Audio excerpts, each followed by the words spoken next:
15-20 বছর ধরে ব্যবসা অনেক করছেন, আর করিয়েন না। এখন আমাদের ফোলাফাইন আছে, জিএলের ভিতরে আছে, বাইরে আছে, ফোলাফাইন চালাইতে হবে, ফোলাফাইনে ব্যবসা বাণিজ্য করবে।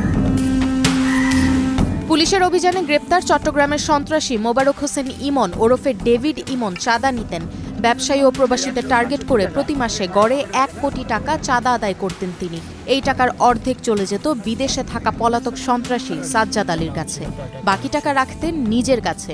রিমান্ডে জিজ্ঞাসাবাদের পর পুলিশের কাছে এমন তথ্য দেন ইমন। পুলিশকে ইমন জানান, চট্টগ্রামের ব্যবসায়ীদের জীবন বৃত্তান্ত সংগ্রহ করা হতো প্রথমে। এরপর চিহ্নিত ব্যবসায়ীর ব্যবসার খুঁটিনাটি, পরিবারের সদস্যদের তথ্য সংগ্রহ করতেন তার দলের লোকজন।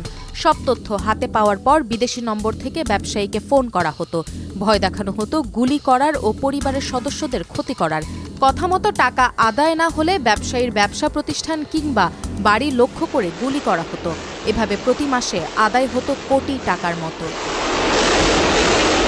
পুলিশ সদস্যরা জানান, ইমন তার সহযোগীদের মাধ্যমে চাঁদার জন্য ব্যবসায়ী, প্রবাসী সহ বিভিন্ন ব্যক্তির তালিকা করতেন। পুলিশকে ইমন তার চাঁদা আদায়ের কৌশলও সবিস্তারে বলেছেন। তিনি বলেন, বিদেশি নম্বর থেকে খোলা হোয়াটসঅ্যাপ ব্যবহার করে ফোন করা হতো। ওই ব্যক্তিকে অনুসরণও করতেন তার সহযোগীরা।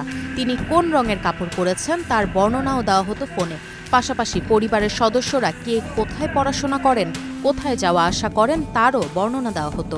প্রথম দফায় এভাবে ফোন করে টাকা চাওয়া হতো। পরে চাপ সৃষ্টির জন্য বাড়ি ও ব্যবসা প্রতিষ্ঠানে হামলা, ভাঙচুর, এমনকি ফাঁকা গুলি পর্যন্ত ছোড়া হতো। পুলিশ জানিয়েছে, ইমন মাসে কত টাকা চাঁদা আদায় করতেন তার কোনো হিসাব ছিল না। কারণ ভুক্তভোগীরা কেউ থানায় মামলা করতেন না, চাঁদা দিলেও মুখ খুলতেন না। সমঝোতায় ব্যর্থ হয়ে তারা টাকা দিয়ে দিতেন। চট্টগ্রাম জেলার অতিরিক্ত পুলিশ সুপার কাজী মোহাম্মদ তারেক আজিজ প্রথম আলোকে বলেন, ইমন প্রতি মাসে গড়ে কোটি টাকা চাঁদা আদায় করতেন, যার 50 লাখ টাকা বিদেশে পলাতক তার গুরু সাজ্জাদকে দিতেন। 15 লাখ টাকা তার দলের লোকজনের জন্য খরচ করতেন, বাকি টাকা নিজে রাখতেন। গত 29 জুলাই সকালে যশোর থেকে ভারতে পালিয়ে যাওয়ার পথে ইমনকে 3 সহযোগী সহ গ্রেপ্তার করে পুলিশ। তিনি পলাতক সন্ত্রাসী সাজ্জাদ আলীর অনুসারী হিসেবে পরিচিত।